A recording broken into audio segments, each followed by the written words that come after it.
Hi and welcome to the RuinWorks Free Content video. I'll start by just introducing myself a bit. My name is Rob and I make all the content for RuinWorks. I started doing this about a year and a half ago. I got involved with Baileywiki's Patreon a little bit and decided that I liked creating things for Foundry, creating things for TTRPGs and VTTs. For me, it's always been a bit of a dream to work in that sort of an industry. It's been a bit of a passion project of mine. I'm doing this in my off hours right now when I'm not at work. This December of 2021, I think I released my first module on my Patreon. When I found VTTs during COVID, it gave me another outlet in which to use some of this pent-up creativity that I have sometimes. At RuinWorks, we make primarily battle maps using the program Dungeon Draft, and we focus mainly on using that to create interactive scenes for Foundry VTT. And by interactive, what do I mean? Well, this means that they have multiple levels that players and tokens can traverse through, that there are active tiles that will allow interaction with the scene, so players can climb ladders, open doors, move things, for traps that will automatically spring and change images, and also used so GMs can customize the scene in the way they would like it to be used. During the course of learning how to do these things with Foundry, I met a bunch of great people who've helped and encouraged me along the way. So this module is just kind of my way of giving back to the community and helping show off what you can actually do with Foundry VTT. If you like what you see, I do have other videos on YouTube that show off different things you can do with Foundry. And if you are interested further in my Patreon, you can find me on Patreon under the name RuinWorks. So without further ado, let's get into the scenes of the module. Okay, so I've started a new world here just to go through how to activate and use the scenes from the RuinWorks Free module. The first thing I'm going to do is go up to my modules and I'm going to activate the RuinWorks Free Content module. It'll ask you to activate 9 other modules, which are dependencies. These include Scene Packer, Levels, Better Roofs, Monk's Active Tiles, Multi-Face Tiles, Token Attacher, Tagger, Lib Wrapper, and Wall Height. So make sure you have all of those installed if you want to get the best out of the scenes.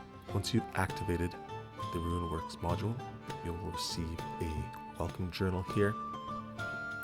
This goes over how to use the scenes, what the markers on the map mean, and how interaction points are used. It gives a list of the required modules that we'd need, and it also goes over some basics for some of these modules, which are quite necessary to use the scenes to their full effectiveness. These include Levels, Monk Active Tile Triggers, Tagger Basics, Token Attacher, and then lastly we have a list of all my scenes that are included in my premium modules. If we go back to the welcome page here, you can import all 43 entities from the module. I wouldn't suggest doing that. That would just import everything from the module directly into your world. That might bring a bit too much data in there. You can always import this directly from the compendiums at a later date. The other thing you will see if you're using a non-D&D 5e system should be an import prompt.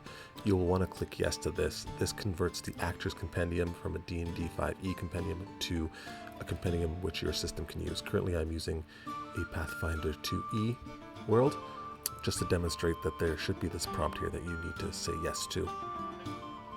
Since actors are system specific, they need to be converted from the original system to an entity usable by your current system. So I have patrons who use Pathfinder 2e GURPS, for example. Now when you go to your compendiums, you'll see there's now a RuinWorks Free Content Actor Compendium there. That's what you want to see. To import scenes from the RuinWorks Compendium, we want to go to our Scene Compendiums, click on the RuinWorks Free Content Compendium, and inside are 7 scenes. What I've done is I've imported all 7 scenes from the RuinWorks Compendium into my world, and I'll run you through each of them now. I'm going to start with Verbane's rotating tower scene. Before I get into the details of the scene, I'm just going to go into how RuinWorks sets up their scenes so you can understand a bit better what some of these drawings, letters, numbers mean, and that will be consistent for all of the scenes. So to start, you'll note that the tiles look a bit faded here. That's because we're using the levels module. In order for us to see all the levels that are laid down in the scene properly, we'll want to hit the Levels UI button in the left-hand menu. This allows us to see the Levels UI tool here, which allows us to click on the different levels as we want to see them. If we go back down to the ground floor, you'll see I've placed journal notes in the top left-hand corner. The top one is the welcome journal for the module that you've already seen. The second below it is the scene module itself. So this goes over all the details of the scene, provides a description, provides a solution to the puzzle in the scene, some adventure ideas, and then some notes on each of the rooms inside of the building. You'll notice also on the scene here, since we're on the ground floor, I'll just go to the first floor, you notice that there are drawings littering the scene, these lettered drawings. These refer to the index in the scene journal note. So if you see the note, the drawing labeled D, you can go to D in the Verbane's Tower details journal and see what that is. You can see here it is the kitchen. Likewise, E in the middle is the study. On the second floor, you can see these ones outlined in red. Those outlined in red represent active tiles. To get to the description for the active tile, you'll want to go to the room which contains the little number. So in this case, we're on second floor, room M, and there we can see active tile 2. The red box says 2, so that's the active tile, and it is highlighted underneath that room, and it'll explain what this active tile does. Likewise with 3, you can go to P1 or P2, so that's all the crystal key rooms. I'll get into that in a bit, but it shows active tile 3 here and what it does. The last type of drawing you might have noticed on the scene are these green drawings here that say Levels Stair. If the token enters that area, they will be transitioned between elevation 20 and elevation 10. Either way, so if they're on this elevation 10, they'll be taken to elevation 20. If they're on elevation 20, which is the third floor, they'll be taken to elevation 10. So green is just for levels transitions. And likewise, the index is always in white. Lastly, in the scene you might have noticed, if we zoom in a bit, there are these tiles that look like exclamation marks. So you can see one here, there's another here. These exclamation marks are what RuinWorks terms interaction points. These can be activated by players simply by double clicking. So if you have a token out on the scene and they are selected, they can double click on this interaction point. You can see the mouse changes as you hover over top of it. If they double click on it, usually prompt them in order to do something, or it might show them an image depending on the scene. So that's what these interaction points are. Just to be clear as well, I do go over all of this in the welcome journal, where I provide details on getting started. So, the drawing markers on the map, the white boxes, the red boxes, the green boxes, which we went over, and interaction points. So if you're ever confused and forget what each of them mean, you can come back to the welcome journal and it provides details there too. Okay, finally on to the scene for Verbane's rotating tower.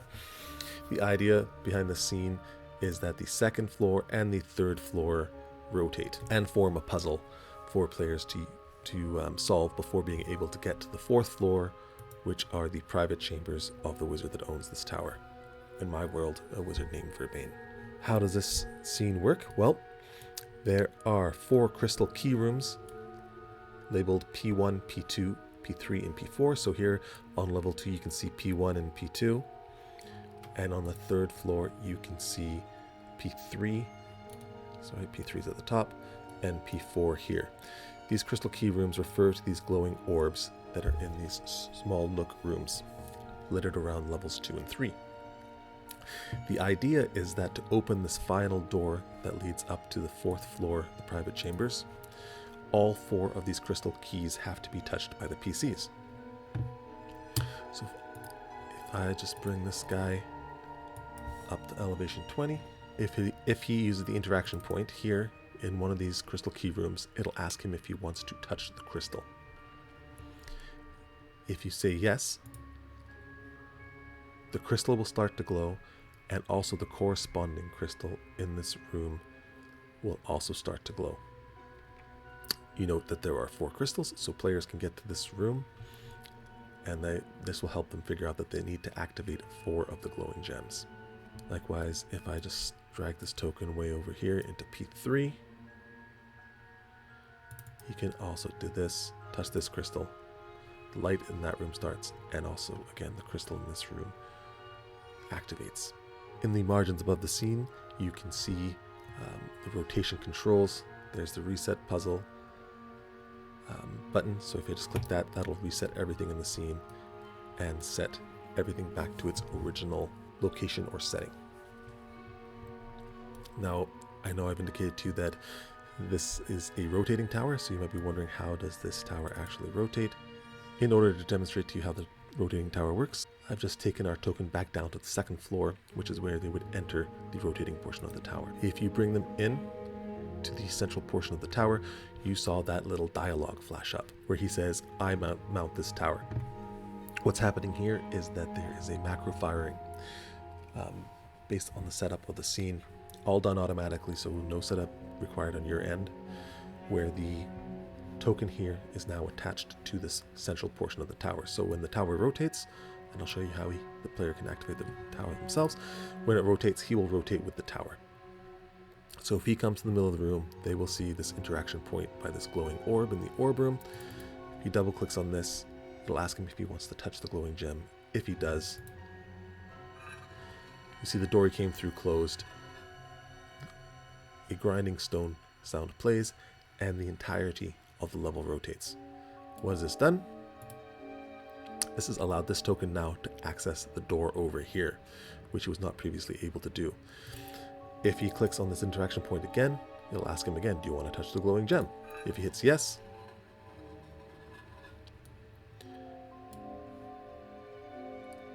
the rotating tower will carry him to the next portion. No door here. Now, I don't want to go into the solution to the puzzle, as there is a trick to how you can access these other areas. Notice how they're all blocked off right now from a player character. There's a trick to getting through them, and that is explained in the journal note for the scene. And I hope you try it out and have your players try wandering through this rotating tower scene. And if anything goes wrong, you can always hit the reset button and it'll reset everything back to the original coordinates. I will also note, you might have noticed on the 3rd floor here, this panel in the right margin. Essentially what happens is, as your tokens activate the crystal key rooms, the glowing lights, each time one of them is activated, the key counter will move down 1 square. When the 4th one is unlocked, or the 4th gem is touched and the lights glow, it will enter this final yellow square hashed area. And when it does so, it will automatically open up this final door up to the 4th floor. So that's how we keep track of how many of the crystal keys have been activated. So that's a quick run through of Verbane's tower. So we've moved on to the next scene from the module, which is the tower bridge. As you can see, when you open this scene, the tower bridge welcome journal opens and gives you direct access to the other 2 journal notes for the scene, which include the tower bridge details, which is more of a descriptions based journal note, and also a game use details, which will detail how the different buttons and active tiles in the scene work. So again, the tiles are faded, so we want to activate our levels UI, which will allow us to go through riverbed, dungeon, ground, 2nd floor, 3rd floor, roof levels of the scene. If you go to the ground floor again, you will see your journal notes all listed up here in the top left. We'll start off at the riverbed, which is the lowest level. If you bring a token down to this level,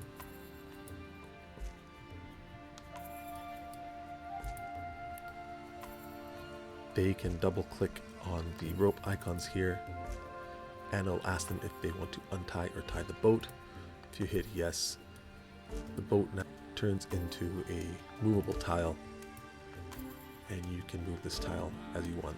Next thing I will note for this scene, the green levels are the stairs, so that'll automatically transport you up to the next level. In this scene, all the torches can be double clicked. Next, I'll take us back up to the ground floor, and there's an interaction point here. If players double click on this, they can open and close the trap door which leads to the dungeon. So if they click yes, it opens up and then there'll be a second interaction point below. If they click on this, it'll ask them if they want to climb the ladder. If they hit yes, they will descend down into the dungeon storeroom, and if they want to climb the ladder, it will take them back up to the ground floor. And of course, this hatch can always be closed again. For the GM, there's some more important things here. First off, we see in the left margin, there's the raised lower drawbridge button. If you click on the drawbridge icon, a sound will play and the drawbridge will be shown in the lowered position. If you click it again, the same sound will play and the drawbridge will be raised. 2, if you click on the doors here, just open up the doors, the image changes to actually have the doors show as open. If you hit the door again, it will just close the door. This exclamation point here can't be seen by players. If I bring this token over, they can't see that exclamation point in the wall there. However, GMs can use it just by double clicking. It'll ask you if you want to raise or lower the portcullis. You can say yes, and you can see the image change and the door open, as well as the sound play. On the second floor, there's an interaction point by the controls. This allows players to raise and lower the drawbridge themselves by double clicking on this interaction point. Up on the third floor of the scene, we have another interaction point. This allows players to raise and lower the portcullis. And then lastly, for the scene, we just have the roof. Here I've activated the scene, the Churning Brook Inn. The Churning Brook game use details note automatically pops up when you activate the scene. It goes through all the different levels and descriptions of the different active tiles. Again, those are in red. Activating our levels layer tool, we can see cellar, the kitchens, the common room, third floor, fourth floor, and then the roof. So going back down to the common room level, the first item of note here, there's an interaction point in the top left that players can use to open this hatch, which will take them down to the kitchens level. There's also a button in the right margin that the GM can use simply by clicking. It will hide and reveal the feast table. So you can either have a feast table or just a regular table. If we go up to the third floor, you'll notice there are a bunch of interaction points here. There's a little secret passage hidden in the wall. And these interaction points allow PCs to either open the door, descend the hatch, climb the ladder up into the third floor. And maybe I'll demonstrate that to you by going up to the fourth floor. First, a token and put him on this room. Now they can't see currently the interaction point here. You're only noticing it because I'm in the GM mode right now. But in the right hand margin, there is a pullback rug show trap door. So if you click this, if you have your PCs do a search check, you can click this and then they pull back the rug and reveal the hatch below. Now when that's done, the PCs will be able to see this interaction point here. They can double click on it and it asks them if they want to descend the ladder. Clicking on yes brings them into this little secret passage here.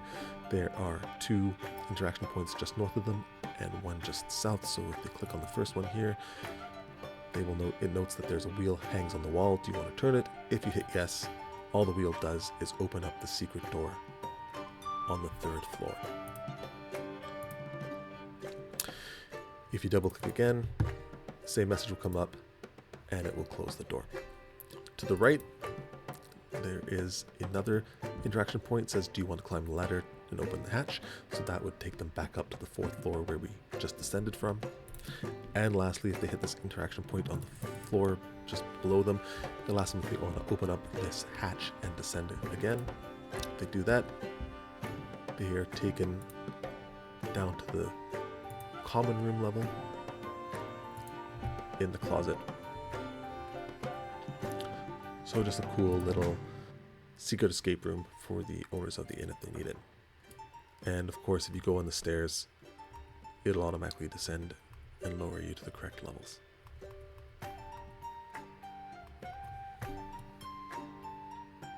That's it for the Churning Brook Inn, and we'll go on to the next scene.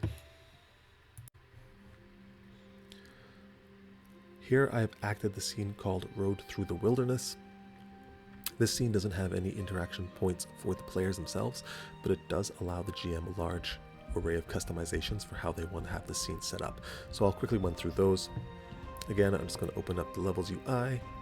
Only one level in this layer, but it still shows better when the UI is open. So basically there are 3 areas in the scene. Area 1 over here on the left of the scene. Area 3, which kind of runs through the middle, top portion of the scene. And then Area 2 on the right, which modifies a small area on the right side of the scene. So how does this work? It's simple enough. Under Area 1, there are various buttons here. Just by clicking on them, it'll change the appearance of the area on the scene. So here we can go campsite. If we click the little moon, the campsite will show up. And this also includes all the roof tiles. So the way that this customization option works is there are a bunch of secret doors placed on the scene. These are left open if they do not represent a wall, and are shown as closed if they do represent a wall. So as you can see now, there's a secret door closed all around the tent, meaning that when players approach it, they won't be able to see through this tent. But they'll be able to see through all these other doors as there's nothing blocking their view there. The second variation under campsite is just adding horses. The next option is a clearing, so maybe this is a camping area, but no one is resting there at the moment. Third option you can put here is the ruin, and then the last one you can select is just open, where it's a grass field. This is similar to Area 2 on the right of the scene, so my token can see right through. If I go to the campsite, you can see all the correct doors close, and now his vision is limited by the tents. Select the token again, I'll take the bare option, which just shows the empty campsite, and if I go to the ruined option, it shows a ruin, and all the walls have updated, so he can only see through parts of the scene now. And then the last option is just the open field again. Now here, Area 3. So if you take the first option, it's gorge. If you want to have a bridge across the gorge, you can also click on the bridge button and it'll add different options for the bridge. If right below the gorge, you can have the river. What this does is just adds a water tile. And again, you can have the bridges over top of the water as well. If you want bare, it's just plain grass. When you have the gorge or river option open, you can click on this little cave option. It just toggles on and off a little hole in the side of the riverbank that could allow access to a tomb or a dungeon. That just toggles on and off. And then the last option here for the center, Area 3, is the path, and it just changes the image to show a path. Again, we have our scene journal in the top left of the scene, and it'll just run us through the different options for the areas. Moving on to the next scene. Here I've activated the mountain entrance scene. This is the first scene in my series of Grinvir, which is a dwarven stronghold. The series is up to 5 scenes deep, and this is the first one. This is called the mountain entrance, so it's the ruins of a mountain entrance into a dwarven stronghold. I clicked the levels button already to open the layer tool, and you can see there are 5 different levels. There's the ground level, the entrance level, the parapet level, the aqueduct, and lastly the mountain top, which is just showing the mountain from the outside. First thing to note here is in the left-hand margin, we currently have the ruins of the Grinvir ruins selected. If you want to make it so it is no longer ruins, but an active dwarven settlement, you can click the middle button here, and it'll update every tile in the scene to show a non-ruined version. Lastly, we have the option to add webs to certain rooms. So if you include this, you can see webs have now been added to the interior. It's going to go back to the ruins version. There's a lot of stuff going on in the scene, so I'll quickly try to run you through as much of it as I can. For the entrance level, what we have here is a statue-lined hallway. Each of them has an interaction point beside. Double-clicking on one of them will open up a journal note. It says an inscription at the base of the statue. These are the kings of the Dwarven Kingdom. So by clicking on the different interaction points, players can see of the different rulers of Grinvir. Following this token along, there's a secret door in the wall that players can find. If they happen to walk into this active tile number 2, it will spring a trap on them. As you can see, the game pauses and a spring-loaded wall comes out and hits the players in this location. And then if I just deselect them for quickly, there's an interaction point inside the room to reset the trap, and that can be done by players, or if you as GM want to reset it, you can just double click on the reset button and it will reset the trap here. Coming over to this room here, there is a mechanism in the corner, so if players double click on the interaction point on top of the mechanism, it'll ask them, do you want to turn the mechanism wheel? They can do that, and that just allows them to open the doors. You can also hear sound playing. There are options for the bridge in this room. Single clicking this button, you can change how the bridge appears. So you can have a broken version or just a plain ruined version. If we take our token out to the front here, this is the entrance level, elevation 15. When we're here, the token can see the top of the parapet. This balcony is actually above the entrance door, so as he approaches, the roof here will disappear as he goes underneath it, and he'll see the doors, the main entrances. So the idea with this parapet is that when you're up on this level, there are 2 interaction points. The first one, when double clicked by a player, will ask them if they want to turn mechanism wheel. So if we hit no and go back down to the entrance quickly, you can see that the doors here are closed, as well as the portcullis. When you're on this parapet level and activate these mechanisms, you can go back down to the entrance and you can see the doors have now been opened. In its heyday, the dwarves here would have had guards up here who would open the doors in the portcullis to allow visitors or entrance. Over here there's another portcullis with no way of opening it by a player, where if they come around the corner and see this mechanism, they can double click on it and turn the mechanical wheel themselves, and you can see the portcullis is gone and the door is now open. So here on the aqueduct level, elevation 45, we notice that there is this little hooded man token sitting in the middle of the hallway. This is for another trap. This is just a token representing the boulder trap that is here. So as your token comes over this way, he will automatically trigger the trap in this location. And as GM, if you want, you can then control your boulder trap and move the boulder where you want as it probably rolls down this way towards the reservoir. Damage is not automated, so that's left up to the GM. If you want, you can also just reset it easily enough by hitting the reset button there. The image disappears and then the player does not see it. So again, the white drawings indicate an area in the journal note for the scene, and the red drawings indicate the active tile number. So if you want to find something, a description, or understand how something works, you can go back down level, go to your scene journal. It should show you all the different areas, A through I. So that brings us to the end of the Dwarven Ruins. I'll go on to the next scene. I've opened up the Forest Ruins scene. This scene depicts a ruined building on an island in a forest. So the main thing to note about this scene here, bring out a token quickly, is the trees all have canopies and also tops, so they're set as overhead tiles. However, if you want your players to climb the tree, they can climb it up to elevation 10, say, and now they're on top of the first canopy, but still inside of the tree. Second thing for this scene, back down to ground level, is there are a few interaction points. These here just allow the players to climb up into the tower, into the ruined tower, and you can walk along the bridge up here or continue up higher into the tower itself. Now you can see he's up to 20 feet on the 3rd floor of the tower.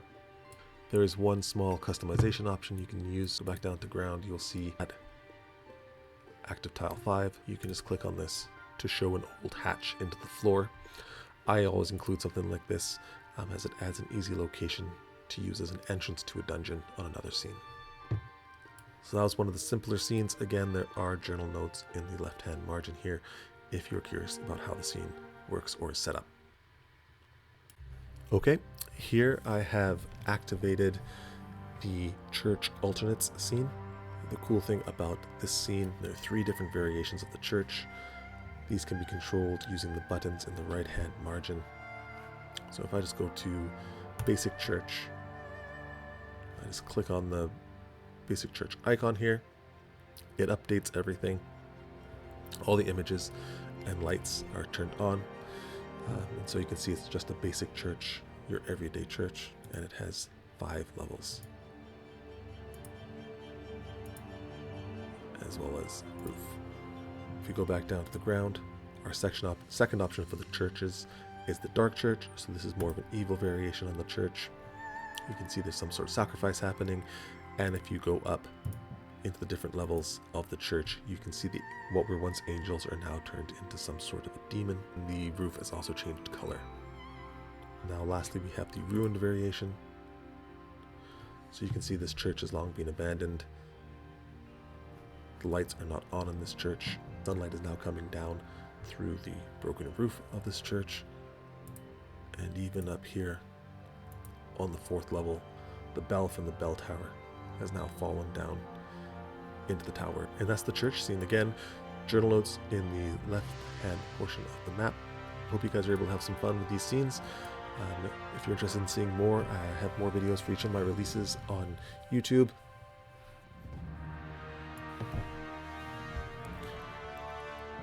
Well, thanks for tuning in, everyone who's watched this video right to the end. I hope you liked it, and I hope you find a way to use this in your own games.